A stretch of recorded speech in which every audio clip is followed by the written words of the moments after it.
देवियों और सज्जनों, नमस्कार। मैं आपका एस्ट्रोलॉजर पंडित एस के शर्मा अपने यूट्यूब चैनल ज्योतिष डिवाइन एस्ट्रोलॉजी में एक बार फिर से आपका हार्दिक अभिनंदन करता हूं।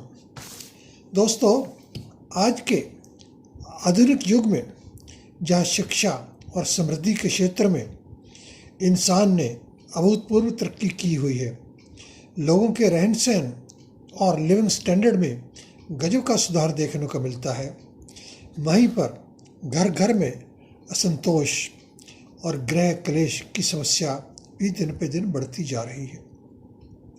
कई दफ़ा तो ये एक बहुत ही विकराल रूप धारण कर लेती है, जिसका परिणाम बहुत ही दुखद देखने को मिलता है। घर में मार पिटाई, कोर्ट कचहरी, पुलिस केस आदि और अनेक बार हत्या और आत्महत्या जैसी घटनाएं भी अक्सर हमें देखने और सुनने को मिलती हैं।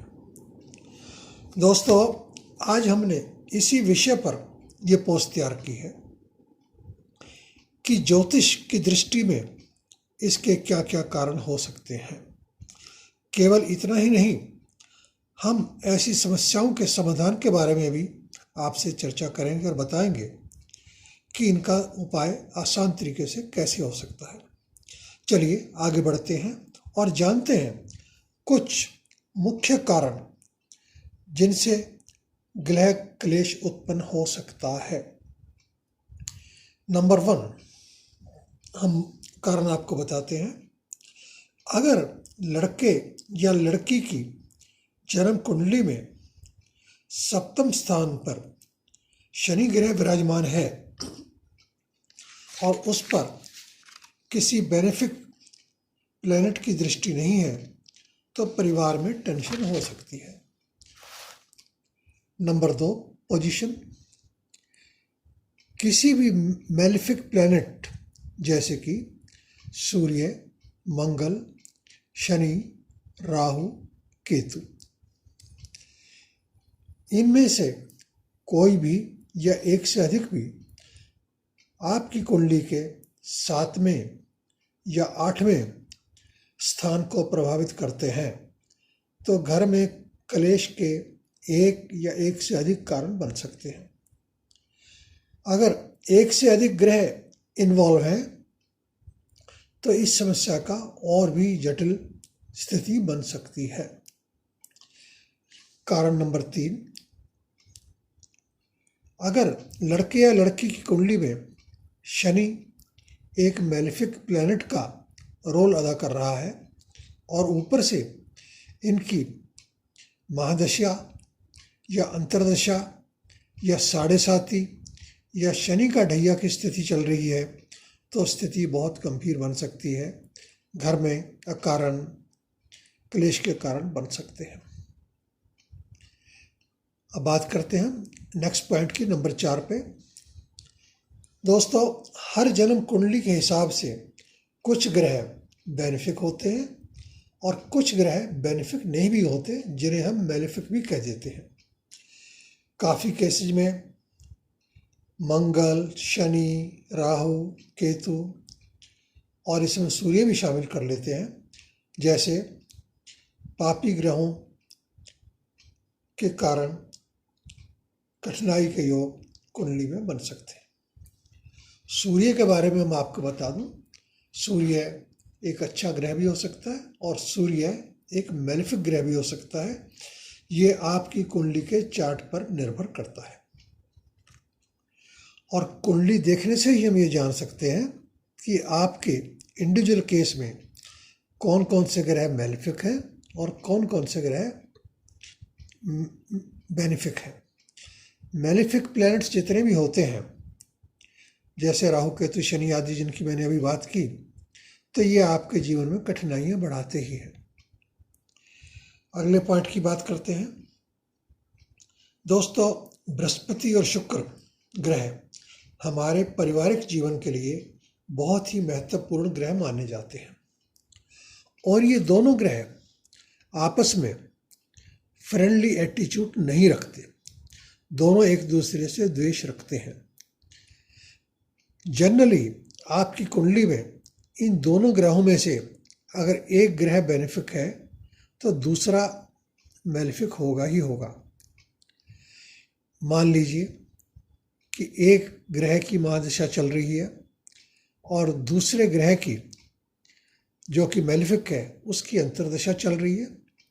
मैं और क्लियर कर देता हूँ। जैसे मान लीजिए कि बृहस्पति की दशा चली हुई है और उसमें शुक्र की अंतर्दशा आ गई, तो ऐसी स्थिति में आपके परिवार में, घर में क्लेश का कारण बना सकती है। तो दोस्तों, इस तरह के और भी अनेक कारण हैं। सबका यहाँ वर्णन करना थोड़ा कठिन हो जाएगा, पोस्ट बहुत लंबी हो जाएगी, तो कारण को मैं यहीं तक लिमिटेड रखता हूँ और आगे बढ़ता हूँ। अब हम आपको ग्रह क्लेश के निवारण हेतु कुछ बहुत ही आसान उपाय बताने जा रहे हैं। इन उपायों के लिए आपको किसी पंडित या ज्योतिषी की आवश्यकता नहीं है। आप अपने आप ही ये उपाय करके लाभ उठा सकते हैं। केवल आपकी श्रद्धा और विश्वास की ही आवश्यकता है और कुछ नहीं चाहिए। इन उपायों पर आपका कुछ अधिक खर्च भी नहीं होगा, सिर्फ आपकी थोड़ी सी मेहनत है। अगर आप ग्रहों से कुछ लाभ प्राप्त करना चाहते हैं तो उनकी प्रसन्नता के लिए आपको कुछ ना कुछ तो करना ही पड़ता है, जिसके बारे में मैं अभी आपसे जिक्र करना चाह रहा हूँ। उपाय नंबर 1, अगर आपकी समस्या शनि ग्रह के कारण है तो शनिवार के दिन सरसों के तेल में, जिसे इंग्लिश में मस्टर्ड ऑयल भी कहते हैं, 2 लौंग डालकर एक दीपक लगाएं।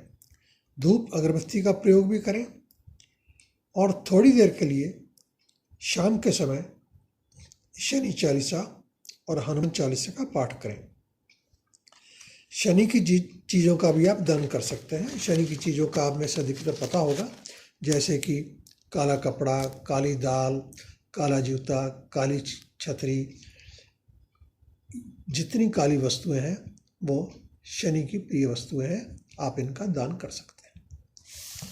उपाय नंबर 2, अगर समस्या राहु ग्रह के कारण है तो आप काल भैरव की उपासना कर सकते हैं और इसके साथ साथ अगर आप एक 8 मुखी रुद्राक्ष गले में धारण कर लें तो इससे आपको बहुत लाभ हो सकता है। उपाय नंबर 3, अगर समस्या केतु ग्रह के कारण है तो गणेश जी की उपासना आप प्रतिदिन करें। गणेश जी की उपासना से केतु महाराज बहुत जल्दी प्रसन्न हो जाते हैं और आपको आशीर्वाद देते हैं। उपाय नंबर 4, दोस्तों, किसी भी ग्रह की बाधा को शांत करने के लिए प्रतिदिन सुबह शाम घर के मंदिर में दीपदान आप अवश्य करें। एक तांबे के पात्र में जल भरकर अवश्य रखें, आरती करें, प्रसाद लगाएं और अपने इष्ट देव का ध्यान करें। आरती के बाद जो आपने जल तांबे के पात्र में रखा है सारे घर में छिड़क दें और कुछ पानी को पीने के लिए भी इस्तेमाल करें। घर के सारे सदस्य उस जल को ग्रहण कर लें। केवल एक हनुमान चालीसा का पाठ प्रतिदिन करने से आपकी अनेक समस्याओं का निवारण कर सकता है। आज के वर्तमान युग में हमारे धर्म के अनुसार 8 चिरंजीवी माने गए हैं, जिनके नाम मैं आपकी जानकारी के लिए यहाँ दे रहा हूँ। आप चाहें तो इन्हें नोट भी कर सकते हैं, ये आगे चल के आपके काम भी आएगा। सर्वप्रथम मैं बात करता हूँ श्री हनुमान जी की। नंबर 2 पे आते हैं अश्वत्थामा जी, नंबर 3 पे राजा बलि जी, चौथे पे श्री वेदव्यास जी, 5वें पे श्री विभीषण जी, 6ठे पे श्री कृपाचार्य जी, श्री परशुराम जी और 8वें नंबर पे आते हैं श्री मार्कंडेय मुनि जी। इन 8 नामों का प्रतिदिन सुबह शाम नाम लेने से आपको काफ़ी लाभ मिल सकता है। दोस्तों, आपकी जानकारी के लिए मैं आपको बता दूं कि श्री हनुमान जी तो वर्तमान समय में सबसे शक्तिशाली जागृत देवता माने जाते हैं। सच्चे मन से उपासना करें, ये आपके समस्त दुख संकट दूर कर सकते हैं। उपाय नंबर 5, हर एक पूर्णमासी को व्रत रखें। इससे भगवान नारायण और शिव दोनों का आशीर्वाद आपको प्राप्त होता है।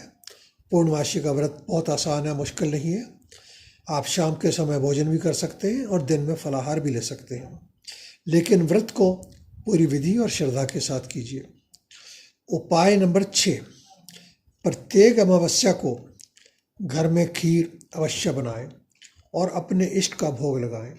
अपने पितरों के निमित्त थोड़ा बहुत अन्न, धन, वस्त्र आदि किसी पंडित या जरूरतमंद व्यक्ति को दान करें। ऐसा करना आपके लिए बहुत आवश्यक है, क्योंकि अमावस पे किया गया दान पितरों को प्राप्त होता है और पितरों के आशीर्वाद से हमें बहुत लाभ मिलता है। आगे बढ़ते हैं, उपाय नंबर 7 की बात करता हूँ।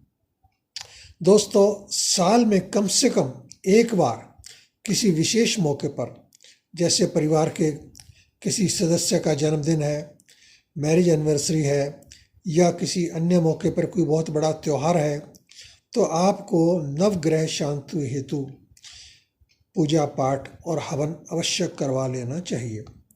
ऐसा करने से कम 1 साल तक आपके सभी ग्रह शांत हो जाएंगे और आपको अच्छा फल प्रदान करेंगे।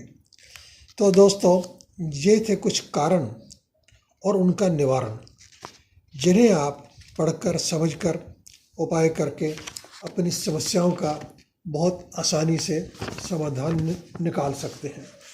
इन उपायों में कोई अधिक खर्चा भी नहीं है, सिर्फ आपकी श्रद्धा की आवश्यकता है। तो दोस्तों, उम्मीद करता हूँ कि आपको यह पोस्ट पसंद आएगी। कृपया लाइक का बटन अवश्य दबाएं, वीडियो को अधिक से अधिक शेयर भी करें। अगर आप हमसे कुछ पूछना चाहते हैं तो कमेंट बॉक्स में अपना सवाल प्रश्न डाल सकते हैं। आप व्हाट्सएप पे भी अपना प्रश्न हमारे तक पहुंचा सकते हैं। तो दोस्तों, अब आपसे आज्ञा चाहता हूं। धन्यवाद।